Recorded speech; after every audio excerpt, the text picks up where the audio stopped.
नमस्कार दोस्तों, स्वागत है आप सबका हमारे यूट्यूब चैनल पेंटर प्रवीण में।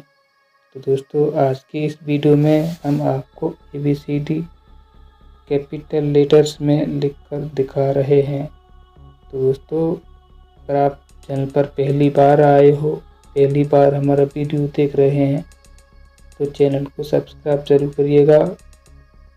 तो दोस्तों, कलर की बात करें तो कलर हम इसमें वाटर एनिमल पेंट यानी गैलेक्सी कंपनी का पेंट यूज कर रहे हैं और इसमें जो है पानी डलता है। दोस्तों, ज़्यादातर पेंटर भाई इसे वॉल पेंटिंग में यूज करते हैं।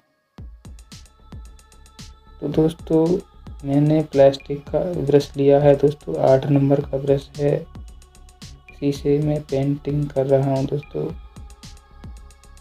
दोस्तों, अगर आप पेंटिंग का कार्य सीखना चाहते हैं तो इसी तरह की और भी ढेर सारी वीडियो हमारे चैनल पर हैं, वहां पर जाएं और वीडियो देखें और पेंटिंग का कार्य सीख सकते हैं।